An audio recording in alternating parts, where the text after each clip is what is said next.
Então, bom dia aos irmãos. Pois, como o Cerdeira disse, bom dia é para o dia todo. Boa tarde, então. Ou boa noite, pois, já está escuro. Eu vou pedir aos irmãos para abrirmos juntos em Apocalipse 2, versículo 18. Esta é uma pregação que vem na sequência de várias pregações sobre a carta às 7 igrejas do Apocalipse, que têm vindo a ser dadas aqui na igreja. E antes de mais, gostava de dizer aos irmãos que quem vai confirmar se o que eu vou dizer é a palavra do Senhor são os irmãos. Não partamos do princípio que por o Joel está aqui a falar que aquilo que ele vai dizer vem de Deus. Os irmãos têm que confirmar nas Escrituras.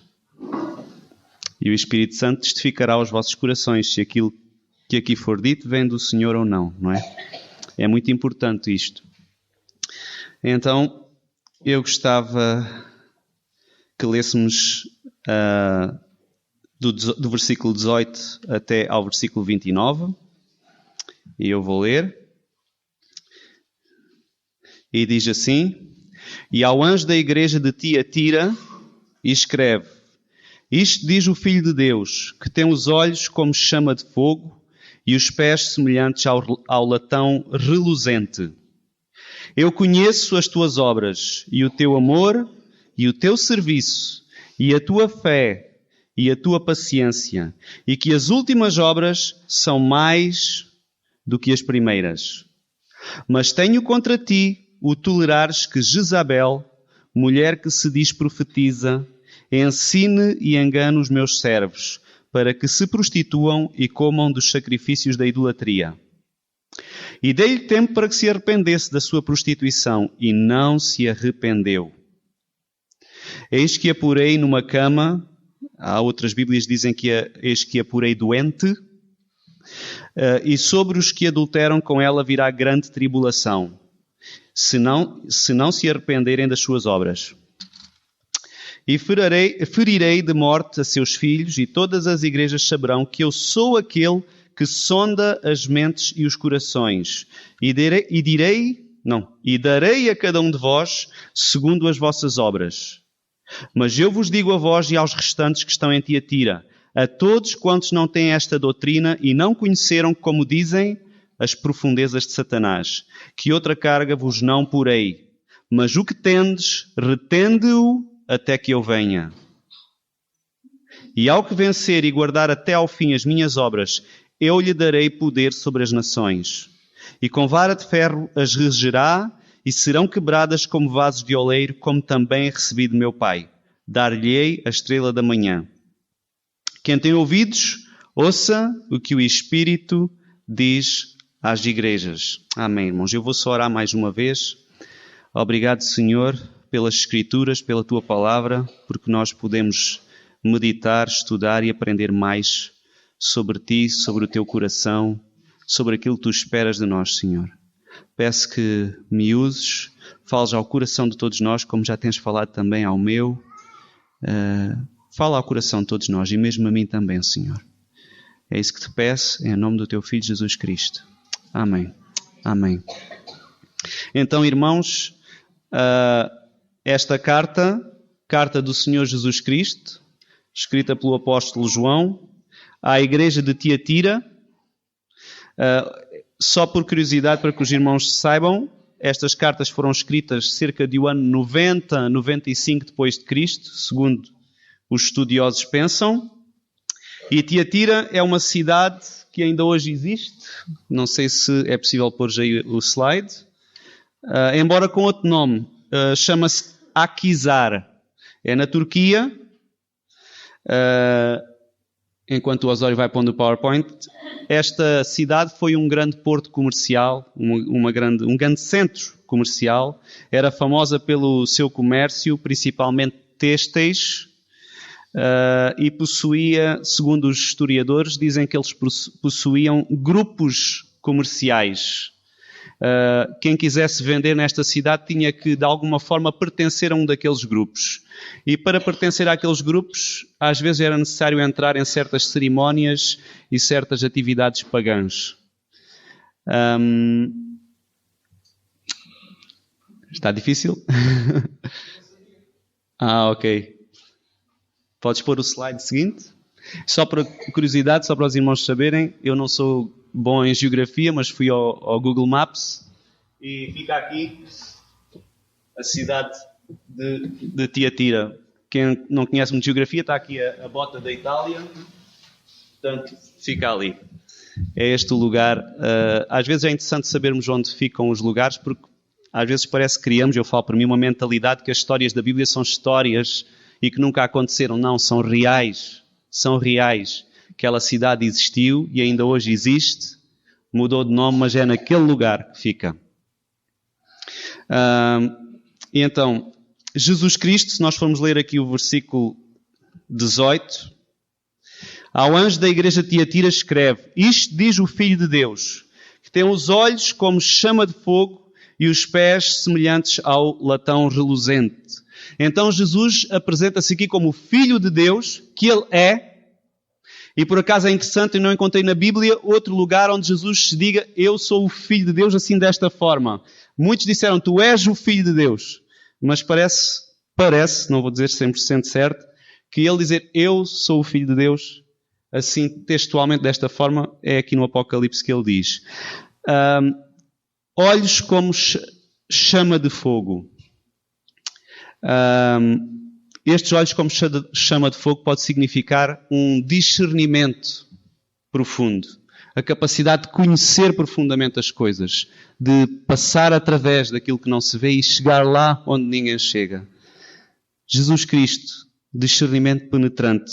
E se olharmos no versículo 19, ele diz até: eu conheço as tuas obras. Existem traduções que dizem: eu conheço profundamente as tuas obras. O Senhor Jesus Cristo conhece profundamente as obras da sua igreja. Profundamente. E de cada um de nós. Nós somos a sua igreja. Ele conhece profundamente.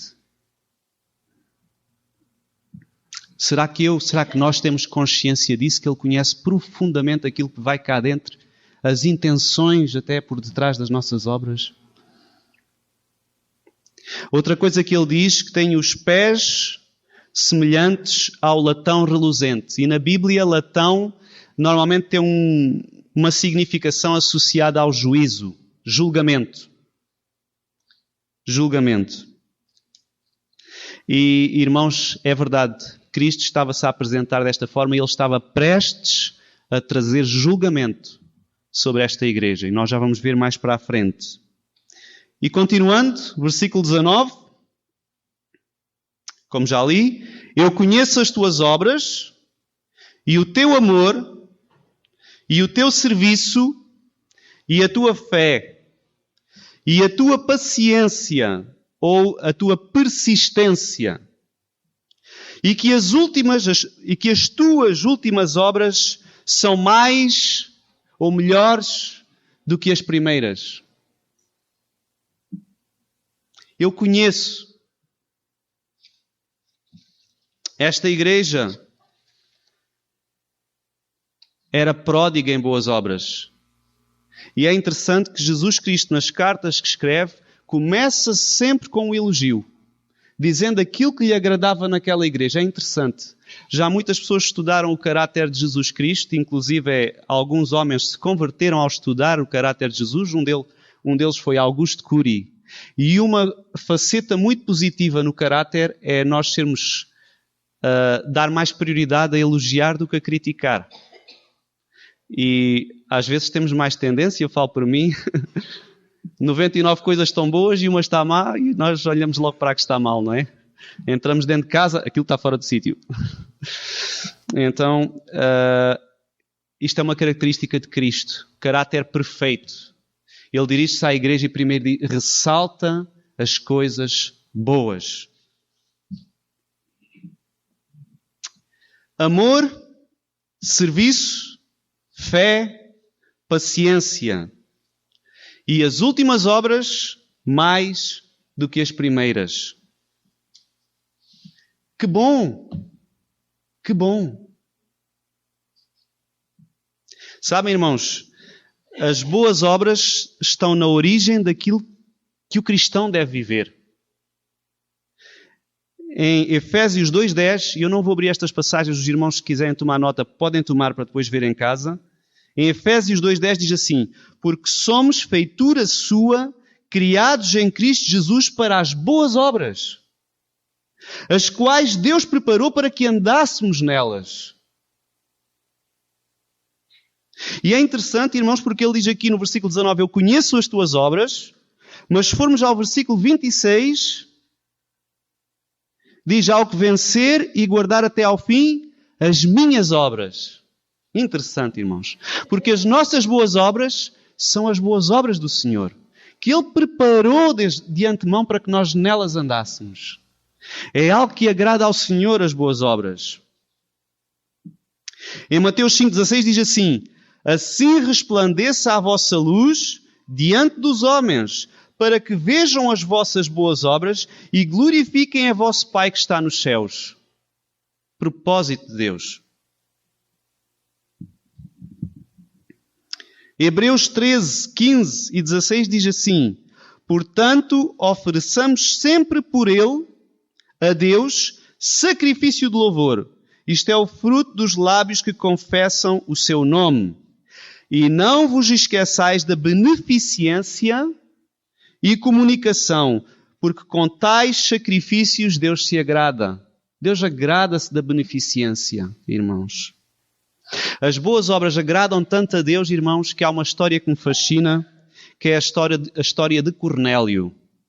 De Cornélio. Está em Atos. Quem quiser folhear, deixem Apocalipse marcado. Atos 10.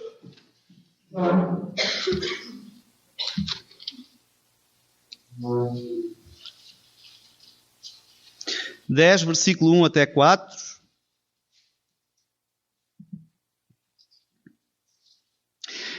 Então, eu vou ler. Diz assim, havia em Cesareia um varão por nome Cornélio, centurião da corte chamada italiana, piedoso e temente a Deus com toda a sua casa, o qual fazia muitas esmolas ao povo e de contínuo orava a Deus. Irmãos, um homem que não conhecia o Senhor Jesus Cristo, e eu vou-vos dizer, não era salvo. Não era. Se nós lermos mais para a frente, já digo onde é que está, aqui um pouco mais à frente, ele não era salvo, mas orava a Deus. Quantas pessoas nós conhecemos neste mundo que não são salvas e que respeitam muito o Senhor, fazem boas obras?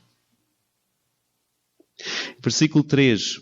Este quase à hora 9 do dia viu claramente numa visão um anjo de Deus que se dirigia a ele e dizia, Cornélio. E este fixando os olhos nele e muito atemorizado disse, que é, Senhor? E o anjo lhe disse, as tuas orações e as tuas esmolas têm subido para memória diante de Deus.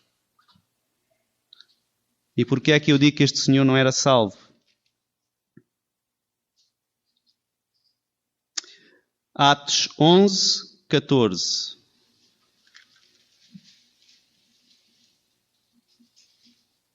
Este anjo disse para ele mandar pessoas chamar Pedro, que estava numa certa rua, num certo local. E depois diz assim o anjo, versículo 14, esse Pedro, o qual te dirá palavras com que te salves, tu e toda a tua casa. Irmãos, quando nos cruzarmos na rua com alguém que diz, mas eu temo a Deus, eu faço boas coisas, eu sou salvo.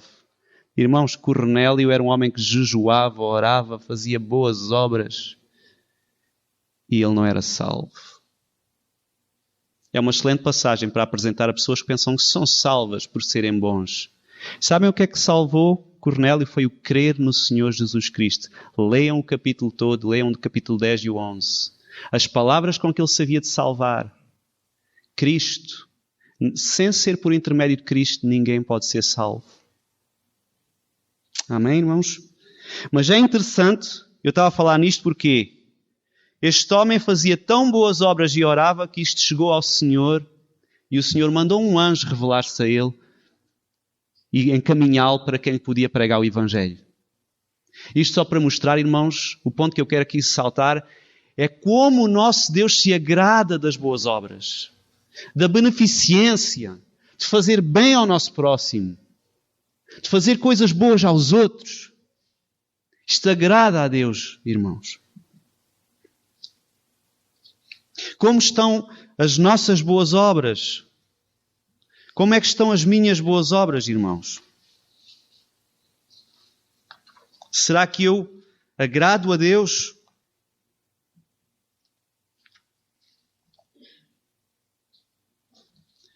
Havia uma outra igreja que é a primeira igreja das cartas do Apocalipse, que é a de Éfeso. Já foi falada aqui, foi logo a primeira pregação. Também tinha muito trabalho árduo para com o Senhor, muitas obras. Mas sabem uma coisa que lhes faltava? O primeiro amor.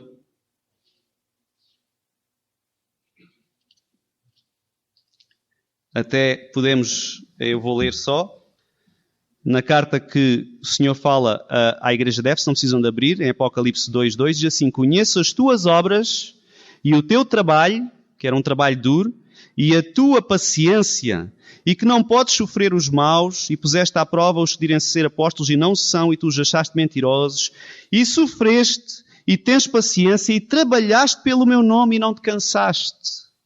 A igreja de Éfeso também tinha obras, mas faltava-lhe uma coisa, que era o primeiro amor. Hoje já falámos aqui o amor, ágape, aquele amor, carinho, de coração, fraternal, boa vontade, benevolência. O primeiro amor é uma atitude genuína, louvável, vem cá do íntimo.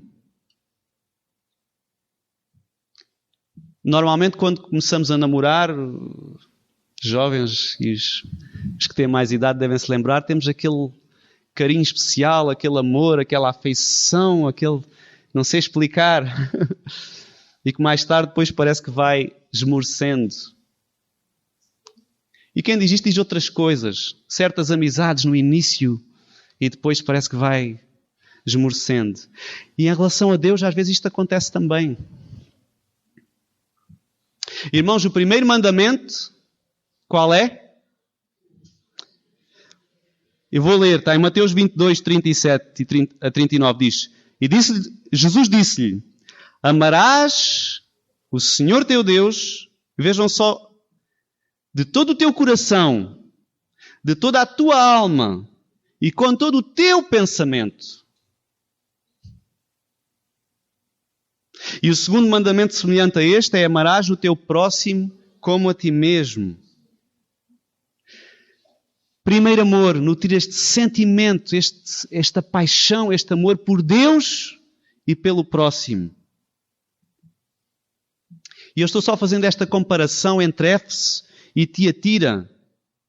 Parece que Éfeso até trabalhava mais que Tiatira, mas faltava-lhe este primeiro amor. E agora falando para nós, será que aquilo que eu faço para Deus é por obrigação? Será que eu faço coisas para Deus porque os outros vão notar? Os outros vão notar se eu não fizer, então tenho que fazer. Sinto-me eu obrigado às vezes a fazer as coisas para o Senhor, faço mesmo por obrigação e não por aquele amor genuíno ao Senhor? Será que eu tenho prazer em orar? Em estudar a palavra de Deus? Em estar na presença dEle?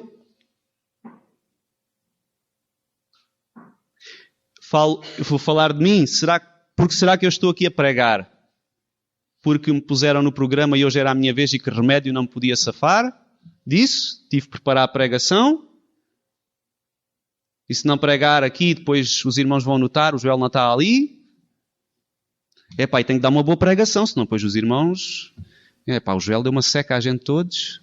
Espero bem não estar a dar uma seca a ninguém. Mas o que é que me faz vir aqui? Porque uma pequena diferença entre uma boa obra de uma obra que não, vou dizer assim, não agrada a Deus, tem a ver com o primeiro amor. O que é que está por detrás? Eu posso fazer muitas coisas para Deus, mas não ser do fundo do coração.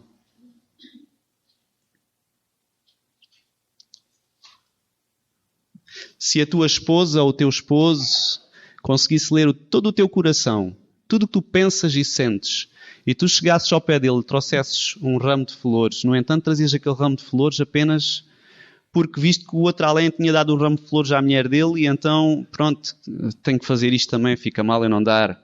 E a tua esposa conhecesse exatamente o que tu estavas a pensar, achas que ela ia receber o ramo de flores? Se calhar até recebia, mas... Então, entendem aqui a questão. Deus conhece todo o nosso ser, cá do íntimo. E nós às vezes parece que lhe damos coisas... Isto é para... O objetivo disto que eu estou a questionar é para nós questionarmos o nosso coração. O que é que está por trás daquilo que eu faço para o Senhor? Amarás o Senhor teu Deus, todo o teu coração, de toda a tua alma e de todo o teu pensamento. Irmãos, e em relação aos nossos vizinhos, ao nosso próximo, quando passamos na rua e vemos um mendigo, alguém que necessita, será que damos porque, bom, ele está-me a pedir, isto é desconfortável, bom, se eu não der, vão ver, deixa lá tirar aqui uma moedinha. Às vezes fazemos isto, não é? Eu não estou a dizer que temos que dar a toda a gente que pede, temos que ser sábios, mas a questão é, boas obras não é só aquilo que fazemos aqui na igreja. A igreja somos nós, aqui neste lugar. É aquilo que fazemos no nosso dia-a-dia quando cruzamos com alguém que está a necessitar, ou seja o que for. Tudo aquilo que agrada a Deus, tudo aquilo que Jesus faria se estivesse no nosso lugar é uma boa obra. Sabem, eu já ouvi isto, e observo na igreja, por exemplo, pessoas que acabaram de conhecer Jesus, que se converteram há pouco tempo, e quando alguém pergunta assim, quem quer ir ajudar a Bias? E aquela pessoa levanta logo a mão. Quem quer ir varrer a igreja? E aquela pessoa levanta a mão. E parece que aqueles que se converteram há menos tempo têm aquele desejo de agradar o Senhor. E nós, com o passar do tempo, vamos perdendo às vezes. E já me aconteceu ouvir alguém dizer, ai, tão ingênuo, coitadinho, levanta a mão para tudo. Deixa passar uns tempos e logo vemos como vai ser. Isto é o primeiro amor. Eu já ouvi isto assim, isto é o primeiro amor. Tipo, deixa lá passar. Irmãos, não. É que é precisamente isto que o Senhor quer em nós. É precisamente este primeiro amor que o Senhor quer que não apague, que esteja cá dentro.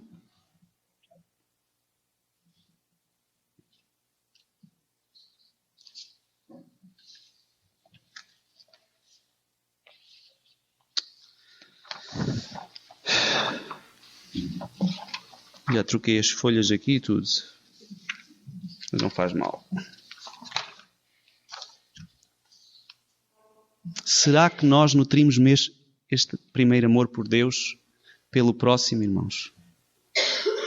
Amarás o Senhor teu Deus de todo o teu coração, com todo o teu vigor, tua vontade, caráter, e de toda a tua alma, com todo as tuas emoções, e de todo o teu pensamento. Esta igreja de Éfeso, que não é a que estamos a falar hoje, apenas estou a comparar, porque tinha boas obras tal como a Tiatira tinha, perdeu o seu primeiro amor e isso trouxe consequências graves para eles. Então, este é um desafio, irmãos. O que é que me motiva no caminho do Senhor? O que é que me motiva na igreja do Senhor? Será que eu faço algo para a minha glória terrena? Para a exaltação minha? Para a exaltação de alguém? Eu já ouvi alguém falar sobre a minha igreja vai ser melhor que aquela além. Mas que é isto? Todas as igrejas são igrejas do Senhor. Supostamente. Vou dizer isto entre aspas, irmãos. As que pregam o Evangelho. Cuidado. Então isto é para nós pensarmos, irmãos. Já me tem acontecido, falo por mim, ser o dia de ir à reunião de oração e vir aquele pensamento. Bem, se tu não fores à reunião de oração, sabe que uma pessoa quando chega do trabalho a casa, irmãos, especialmente quem trabalha muito, há aqui irmãos que chegam tarde a casa, há quem tenha vários trabalhos, não é o meu caso, mas às vezes uma pessoa chega à casa à noite e pensa assim, epá, e agora ir à reunião de oração? Mas se eu não for, depois vão ver que eu não estou lá, Epá, e não é bom, pois eu também estou na liderança, pois. Será que aquilo que me faz ir à reunião de oração é este pensamento? Irmãos, eu falo por mim. Já me aconteceu ter que ir orar e dizer, Senhor, esta não é a motivação certa para eu ir à reunião de oração. A motivação certa é porque tu vais estar lá. É porque vou estar com os meus irmãos.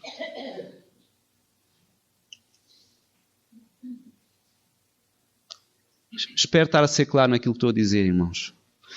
E estou a dar a reunião de oração como um exemplo, irmãos. É só um exemplo. Há muitas outras coisas em que nós temos que pensar. Não quero bater mais nesta tecla.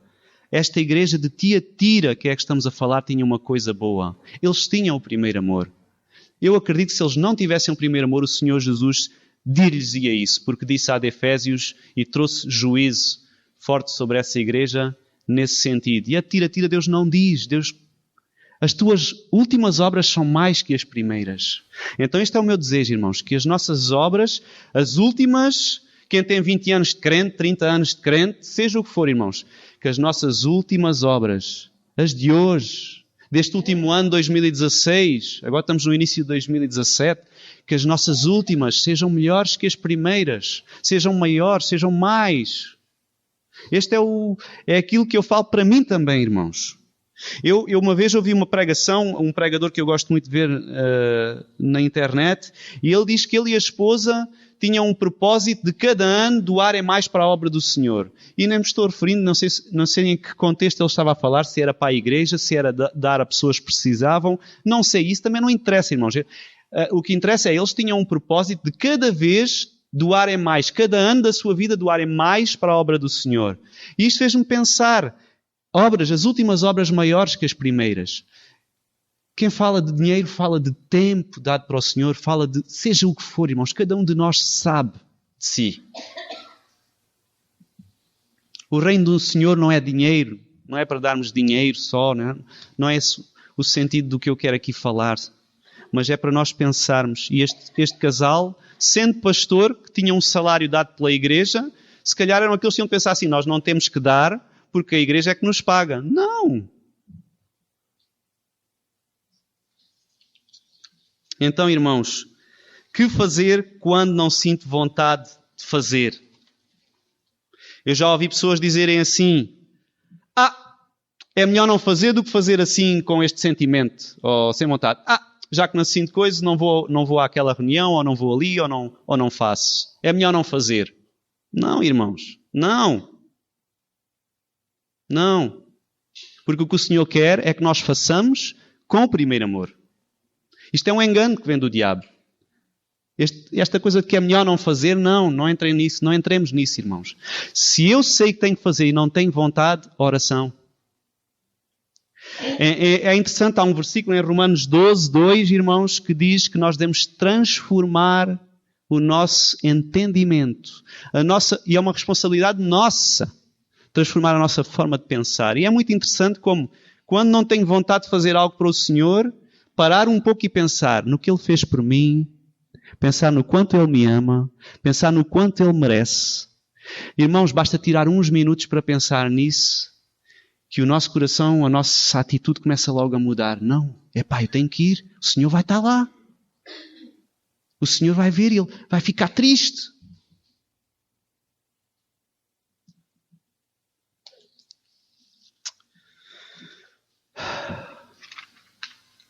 Até tenho aqui o versículo, irmãos. E não sede conformados com este mundo, mas sede transformados pela renovação do vosso entendimento, da vossa forma de pensar. Então isto é um desafio para mim e para todos nós. Devemos buscar voltar ao primeiro amor. E eu estou a bater tanto nesta tecla, irmãos, porque eu falo por mim. Eu tenho 39 anos de idade, cerca de 30 anos de crente, mas tenho 39 anos de igreja. E, irmãos, às vezes é difícil, quando estamos há muitos anos no caminho do Senhor, manter aquela chama, aquele primeiro amor, aquela paixão. Aquela paixão. E isto depende de nós, porque o Senhor já quer. Se o irmão chegar perante o Senhor orando e pedindo por paixão pelo seu nome, irmão, o irmão nem precisa dizer, Senhor, se tu quiseres, dá-me paixão. Não, porque o Senhor quer. Então parte de nós buscar isso. Então, quando vier aquele pensamento, irmãos, que eu já disse que vem do inimigo, se não sinto, não devo fazer, se não sinto vontade, é melhor não fazer. Não, deves voltar ao primeiro amor. Jesus disse a essa tal igreja de Éfeso: lembra-te depois de onde caíste e arrepende-te. E pratica as primeiras obras. Então isto é um desafio, irmãos. Se eu sinto, se o irmão sente que na sua vida há algo que já perdeu o fulgor, lembre-se de onde caiu. Lembre-se onde deu aquela volta. Se calhar foi vendo um irmão não fazer nada e pensou: aquele não faz, eu também não vou fazer. Às vezes há coisas que nós vemos acontecer que nos desmotivam. Mas a nossa motivação não é aquilo que vemos nos outros. A nossa motivação tem que ser o Senhor Jesus Cristo. Cantámos aqui amor fiel. É meu para sempre. Acabámos de celebrar a Santa Ceia. Não podemos jamais esquecer aquilo que Ele pagou por nós. Eu não sei a que horas comecei a pregar, mas... não, pois é verdade. Então é mesmo isso. Então, irmãos... que o nosso desejo, irmãos, do fundo do coração. E se o irmão ver que alguém está a perder esse fulgor, dê um empurrãozinho. Se ver que aqui o Joel está a perder o fulgor, dê um empurrãozinho no Joel. Joel, bora. Vamos puxar uns pelos outros, irmãos. Volta ao primeiro amor. Amém, irmãos. Amém. E nunca digamos aquilo: tu és tão novo na fé. Coitadinho, isto depois vai-te passar. Não, irmãos. Olhemos para aquele irmão novo na fé e digamos assim: eu tenho que ser como ele. Eu tenho que ser assim, ingênuo pelo Senhor, ardente, de todo o coração. Amém. Então, vamos ler mais uns versículos, do 20 ao 24, de Apocalipse 2.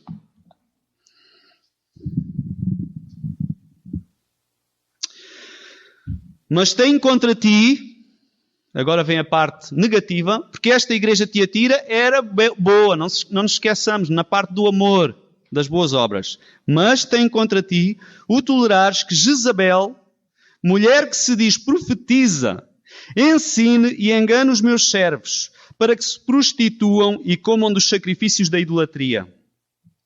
E dei-lhe tempo para que se arrependesse da sua prostituição e não se arrependeu. Eis que a porei numa cama, ou eis que lhe trarei doença, e sobre os que adulteram com ela virá grande tribulação, se não se arrependerem das suas obras. Irmãos, só antes de ler mais, curiosa, no versículo 21, e não se arrependeu, e no 22 diz, se não se arrependerem. É muito interessante como o nosso Deus é grandíssimo e desejosíssimo em perdoar. Ele espera pelo arrependimento. Mas continuando, não se arrependeram das suas obras. 23. E ferirei de morte a seus filhos, e todas as igrejas saberão que eu sou aquele que sonda as mentes e os corações, e darei a cada um de vós segundo as suas obras. Mas eu vos digo a vós e aos restantes que estão em Tiatira, e a todos quantos não têm esta doutrina, e não conheceram, como dizem, as profundezas de Satanás, que outra carga vos não porei. Então, versículo 20. Jezabel. Quem era esta mulher? Existiu na Bíblia uma senhora chamada Jezabel, que viveu em cerca de 800 e tal anos antes de Cristo. Esta senhora era filha de um senhor chamado Et-Baal, que significa com Baal. Este senhor era um rei. Segundo o historiador José, este Et-Baal foi sacerdote de uma deusa Astarte, ou Astarate, que supostamente seria filha do deus Baal. Não vou entrar muito por aqui, irmãos, mas este deus Baal, alguém tem ideia na Bíblia? Temos muitas passagens a falar deste deus Baal. Uma das características da adoração a este Deus era que entregavam-lhe os recém-nascidos, os filhos, e eram colocados em cima daquele ídolo que estava em fogo e queimavam ali seus filhos recém-nascidos.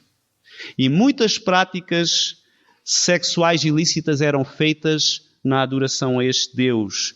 E Jezabel, esta senhora, seguiu esta adoração a este Deus. Ela casou com o rei de Israel na altura do reino do norte de Israel, e foi uma desgraça, irmãos. Aquele rei até era um homem que tinha alguma bondade, mas a mulher deu-lhe a volta. A gente sabe que elas são boas nisso, não é? É verdade. Irmãos, aqueles povos da terra de Canaã adoravam Baal e outros deuses, faziam coisas macabras, terríveis, e Deus, logo a Abraão, prometeu que iria destruir aqueles povos como julgamento, mas Deus ainda não tinha a sua taça da sua ira cheia. Deus estava à espera, quem sabe, de um arrependimento. E 670 anos depois de Deus dizer isso a Abraão, aproximadamente, Israel entra para destruir aquelas nações. Mas o que eles fizeram não destruíram totalmente. E houve algumas nações que ficaram lá. E estas nações serviram para corromper o Israel todo. E através desta mulher, Israel iniciou sacrifícios a Baal. Esta mulher procurou matar todos os profetas de Deus que havia no reino de Israel. Elias foi um dos que sobreviveu. Conhecemos a história de Elias e dos 450 profetas de Baal. Houve seca, 3 anos de seca na terra, por causa disto. Foi terrível, irmãos, as coisas. E ela conseguiu matar muitos profetas de Deus. Muitos morreram às mãos desta mulher, dos soldados, etc. E o seu marido, que até às vezes tinha um coração mais molinho, mas ela dava-lhe a volta e pronto. Esta mulher, Jezabel, houve um profeta que profetizou a morte dela e cumpriu-se. Ela teve uma morte terrível, irmãos. Ela foi assassinada, foi atropelada e não teve sepultura. Diz a Bíblia que ela foi comida pelos cães. Precisamente no lugar ou perto do lugar onde ela mandou assassinar Nabote, um homem temente a Deus. Temente a Deus. E ela mandou assassiná-lo injustamente. Foi precisamente nesse lugar ou ali próximo que ela foi assassinada desta forma macabra. Isto só para dizer, irmãos, com Deus não se brinca. Deus é amor e é justo, mas Ele é justo mesmo quando chega a altura de fazer justiça. Deus permitiu que ela matasse Nabote, mas Deus não gostou de nada disso. Deu-lhe tempo para que ela se arrependesse e depois trouxe o juízo.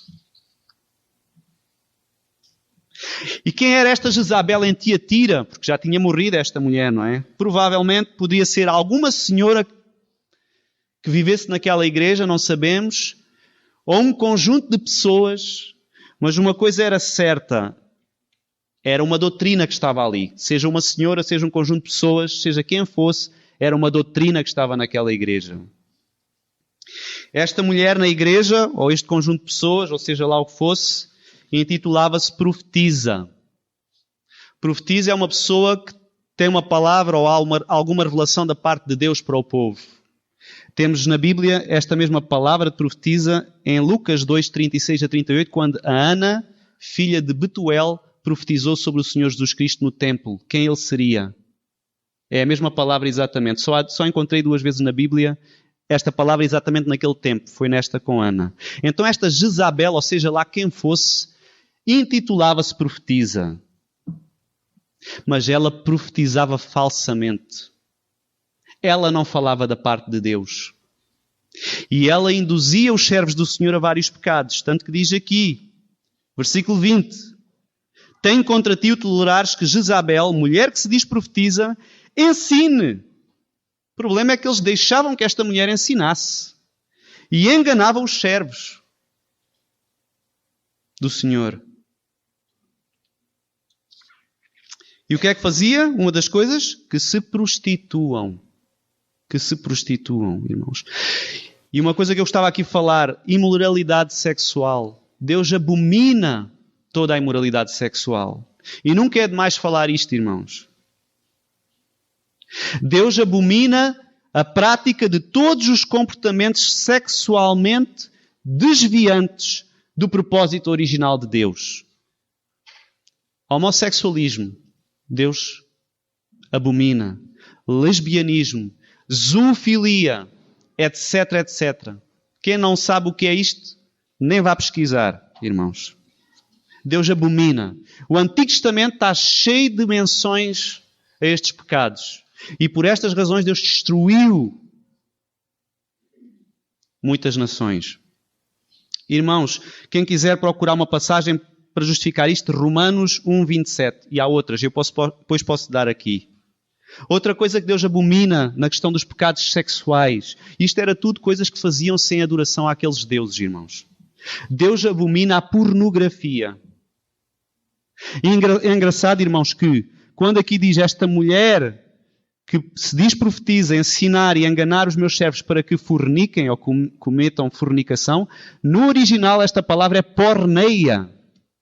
É de onde deriva a palavra pornográfico ou pornografia. Deus abomina isso. A pornografia pode causar dependência e vício. Há lares destruídos neste mundo por causa de pessoas que ficaram viciadas neste problema. E estou a falar isto para os jovens. Atenção, jovens. Até na escola dizem que não há mal nenhum em ver pornografia ou em masturbar-se, irmãos. Mas isto não é propósito de Deus. A passagem, Mateus 5:28, podem ver em casa. Quando nós estamos a fazer estas coisas, estamos a olhar para alguém que não é a nossa mulher, não é a nossa esposa, e Deus abomina. Não é só que nós sejamos infiéis, mas que olhemos para outra mulher com desejo. Isso é pecado. Deus abomina isso. E o pecado traz escravidão. E não me admira que haja pessoas viciadas de tal forma na pornografia. E eu sei de testemunhos de pessoas que tiveram nesta situação, que depois de casarem não conseguiam ter prazer com o seu cônjuge, só conseguiam ter prazer à frente de um computador. Então, jovens, isto é uma grande chamada de atenção para nós. Eu casei tarde, com 30 e...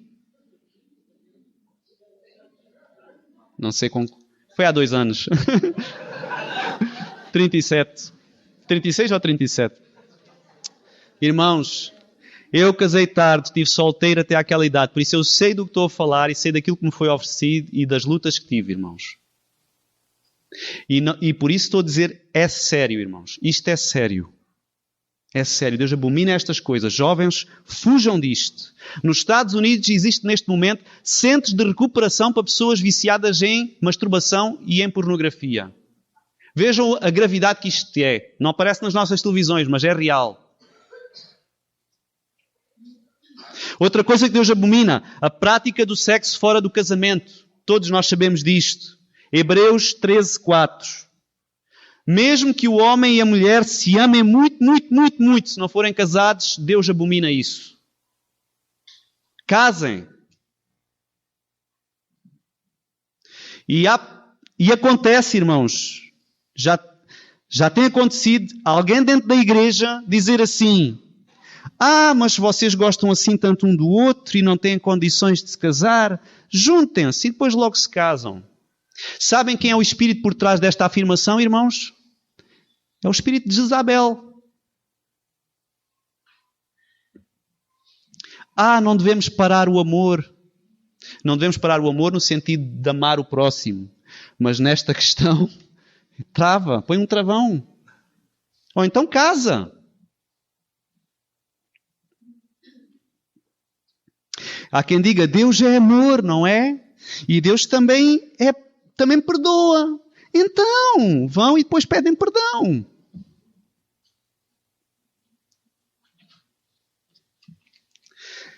Isto é o espírito de Jezabel, irmãos. Viver junto sem estar casado, ainda até que seja por causa de não pagar certos impostos, não é de Deus, não tem a bênção de Deus. Ou questões de partilhas. Há quem opta por estar vivendo junto sem estar casado por questões de partilhas e outras coisas. Ou de heranças. Deus abomina isso. Irmãos, Deus detesta o divórcio. Deus abomina o divórcio. Marcos 10:12 e Lucas 16:18. E eu já ouvi esta frase: mas é melhor divorciar-se do que ficar a sofrer. A Jezabel é muito esperta.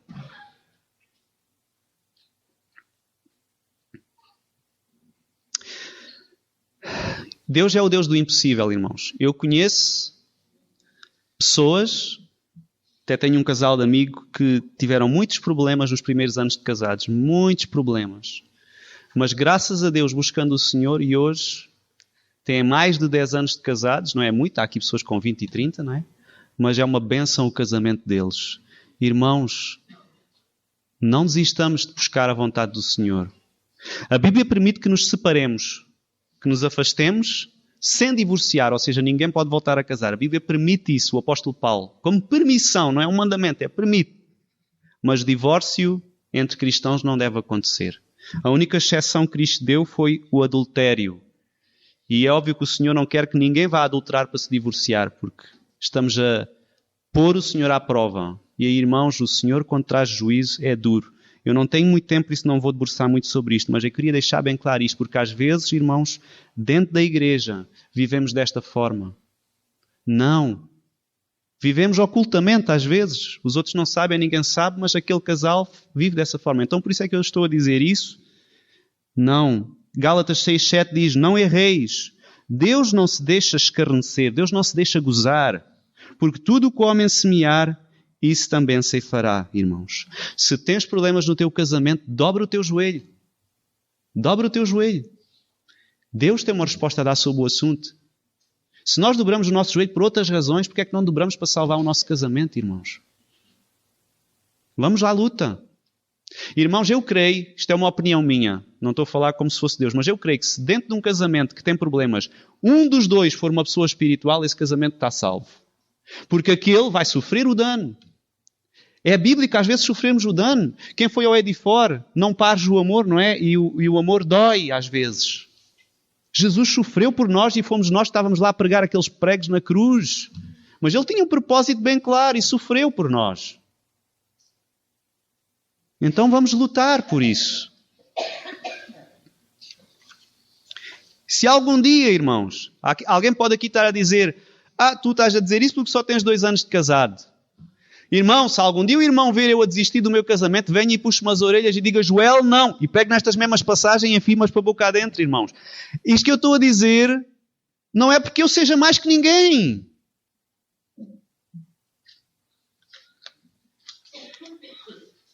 Não vou demorar muito mais, irmãos. Ok? Em 1 Coríntios 6 diz, versículo 10 e 11, não erreis, nem os devassos, com vida devassa, nem os adúlteros, nem os efeminados, está sofrendo homossexualismo, nem os sodomitas, também está dentro da mesma situação, nem os ladrões, nem os avarentos, nem os bêbados, nem os maldizentes, nem os roubadores herdarão o reino de Deus. E é o que alguns de vós têm sido, mas haveis sido lavados, haveis sido santificados, haveis sido justificados em nome do Senhor Jesus pelo Espírito do vosso Deus. Amém, irmãos? Temos que ver uma novidade de vida. E se alguém aqui caiu, irmão, levante-se e vamos à luta. Cuidado com o juízo de Deus, irmãos. Ele traz juízo até sobre os seus servos. Aqui temos, porque ele fala aqui em servos e fala que trará juízo. Então temos que ter muito cuidado. Irmãos, a igreja de Corinto, hoje celebramos a Santa Ceia. Na igreja de Corinto havia pessoas que andavam a tomar a Santa Ceia indignamente, embriagavam-se, comia tudo, não deixava nada para os outros, tomavam a Santa Ceia de ânimo leve, sem pensar no que estavam a fazer. E Deus trouxe juízo e alguns deles ficaram doentes, irmãos, como aqui o caso de Jezabel, que também ia ficar doente, e alguns morreram. E diz lá, em 1 Coríntios 11:30 diz, por causa disto há entre vós muitos fracos e doentes e muitos que dormem, porque se nós nos julgássemos a nós mesmos, não seríamos julgados. Mas quando somos julgados, somos repreendidos pelo Senhor para não sermos condenados com o mundo. O Senhor pode trazer julgamento sobre os seus, por amor, para não os condenar com o mundo. Então tenhamos muito cuidado, irmãos. Às vezes há doenças no seio da igreja, irmãos. Problemas de saúde que têm a ver, não são provação nenhuma. Nós às vezes dizemos, aquele irmão grande provação. Nós não sabemos, vamos orar. E ninguém tem que julgar ninguém. Mas às vezes há problemas de saúde dentro da igreja que não são provação nenhuma. São um juízo de Deus sobre aquela pessoa.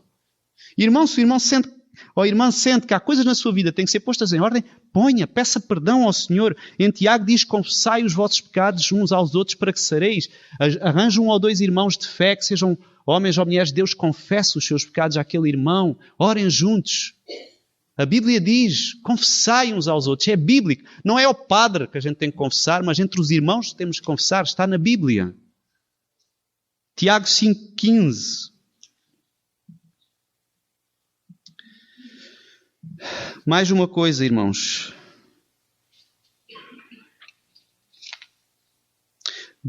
Outra coisa que eles faziam, vemos aqui no versículo 20. Para que se prostituam e comam dos sacrifícios da idolatria. Deus abomina todo o tipo de idolatria. A Bíblia diz que quando nós adoramos, seja que imagem for, estamos a adorar os demónios. Eu não estou a dizer que aqui há irmãos que adoram imagens. Eu não sei. Mas eu sei que há pessoas no mundo que vão à igreja, parece que temem o Senhor, mas depois em casa têm lá a sua imagenzinha. Ainda há pouco tempo estive na casa de uma pessoa que tinha a sua casa, aqui é o local de oração. E eu olhei, tinha o som não sei quantos, e mais o som não sei que mais. Tinha uma Bíblia também. Irmãos, cuidado. E mesmo que tu não adores imagens, irmãos, às vezes, e eu sei que agora está muito na moda, Krishna, Buda, quantas lojas nós entramos tem lá o Buda, irmãos? Quantas casas nós entramos tem lá o Buda, ou Krishna, ou um quadro? Espero que isto não aconteça nas nossas casas. Eu não estou a dizer que por estar lá nós estamos a adorar, mas irmão, imagina o maior inimigo da pessoa que o irmão mais ama. Imagine-se, ama a sua mãe, o maior inimigo da sua mãe. O irmão ou a irmã poria uma estátua ou uma foto dessa pessoa na sua casa, ali em plena sala de estar? Será que o irmão punha assim uma suástica do Hitler na sua casa? Claro que não. Então e pomos lá um Krishnazinho ou um Buda? Ai, que engraçado, isto está na moda. Pomos lá aquilo que tantas pessoas adoram no mundo e que vão para o inferno por causa de adorar aquilo. E quando estão a adorar aquilo, estão a adorar o diabo. Não faz sentido, irmãos. Não faz. E alguém diz, mas eu recebi isto dos meus antepassados e guarda ali na gaveta, não posso jogar fora, que foi uma herança da minha avó, da minha mãe. Irmão, não. Desfaça-se disso. Nós estamos na luz, estamos em Cristo, não é para ter essas coisas. Pegue nisso e ponha no caixote do lixo e parta antes de pôr no caixote do lixo, que é para ninguém depois apanhar e levar para a sua casa. Temos que ser coerentes. Cristo conhece com profundeza as nossas obras, aquilo que vai no nosso coração. Amém, irmãos? É o espírito de Jezabel. Eu estou a falar isto no sentido, estou a tentar trazer um pouco de Tiatira para a nossa vida, ok? Naquilo que nós podemos tirar daqui para crescermos e para aprendermos na nossa vida pessoal. Então este é o desafio, irmãos. Que possamos ser pródigos, ser cheios de boas obras do fundo do nosso coração. Só mais uma coisa, irmãos. Interessante que no versículo 24 menciona também, mas eu vos digo a todos vós, aos restantes que estão em Tiatira, e a todos quantos não têm esta doutrina, e não conheceram, como dizem, as profundezas de Satanás. Irmãos, até parece que havia também pessoas naquela igreja que queriam conhecer as profundezas de Satanás. E eu queria lançar só aqui um pequeno alerta. Irmãos, nós somos exortados na Bíblia para conhecer o nosso Deus. Alguém pode querer ler um livro sobre satanismo ou qualquer coisa assim, mas muito cuidado. Eu quando fui responsável da JAB, tive um rapaz que estava na JAB e que queria que nós começássemos a ensinar sobre as coisas do oculto para os jovens saber. Irmãos, eu não estou a dizer que sou contra às vezes termos conhecimento sobre certas coisas, mas debruçarmos em demasia sobre certas coisas ou termos um gosto de aprender sobre aquilo também não me parece muito bom. Então isto é para nós pensarmos, não quero fazer disto lei, irmãos. Mas a verdade é, e não é conhecendo, irmãos, o espiritismo, que é uma coisa que está muito em voga hoje, irmãos. Espiritismo e outras coisas. Há pessoas que pensam, uma vez uma pessoa disse-me assim, não, mas eu aqui no espiritismo conheço mais. Conheço Jesus e conheço ainda outras entidades. Jesus é uma assim mais baixinha, há outros mais altos. Irmãos, tudo o que é espiritismo, tudo o que é essas coisas, irmãos, não nos ajudam a conhecer o Senhor. Metem-nos em ciúmes com o Senhor. Então este é o desafio, irmãos. Concluindo, vou ler 25 a 29. Mas o que tendes, retende-o até que eu venha. Amém, irmãos. O Senhor Jesus está para vir. O Senhor Jesus está para vir. O que tendes, retende-o até que eu venha. E ao que vencer e guardar até ao fim as minhas obras, eu lhe darei poder sobre as nações. E com vara de ferro as regerá. E serão quebradas como vasos de oleiro, como também recebi de meu Pai, dar-lhe-ei a estrela da manhã. Quem tem ouvidos, ouça. E o que o Espírito diz às igrejas. Irmãos, eu vou recapitular só o versículo 25, porque não tenho tempo para falar sobre estes assuntos. O que tendes, retende-o até que eu venha. O que é que esta igreja tinha, irmãos? Primeiro amor, as boas obras. Que as últimas eram maiores que as primeiras. Irmãos, temos que reter isto na nossa vida até que o Senhor venha. Amém? Afastando-se de toda a imoralidade sexual. Seja em prática, seja em pensamento. E de todo o tipo de idolatria, irmãos. E a nossa sociedade, preparem-se, irmãos, que nos anos que vêm, a idolatria vai entrar subtil. As pessoas já abriram os olhos para adorar imagens? Não. Mas entra subtil. Aqueles bibelozinhos para ter em casa, que não faz mal a ninguém, mas tem um grande significado e colocam tristeza no coração do Senhor. Isto é um desafio para nós sermos sábios, irmãos. Apeguemo-nos com firmeza àquilo que temos.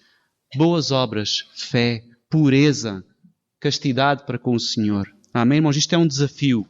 E teremos a recompensa, grande recompensa que o Senhor tem para aqueles perseverarem até ao fim. Então eu vou orar, irmãos. Pai, Tu és o Senhor Todo-Poderoso. Tu és o único Deus verdadeiro. Todos os outros são falsos deuses, Pai. Todos os outros são falsos. Todos os outros são falsos e sabemos a quem vão para aquele que não merece a nossa atenção. Aquele que é o Teu opositor, Senhor. Pai Santo, peço por mim e por cada um de nós aqui, pela Tua igreja, Senhor. Desperta-nos. Trabalha no nosso coração, Pai, dá-nos zelo por Ti. Zelo pelas boas obras, Senhor, que Tu preparaste para que nós nelas andemos. Que nós não deixemos que estes anos de caminhada, Senhor, pela vida, endureçam o nosso coração ao ponto de nós perdermos aquela paixão que temos por Ti, aquele amor, Senhor. Te peço por isso, trabalha no coração de cada um de nós. É o que te peço em nome do Senhor Jesus Cristo. Amém. Amém.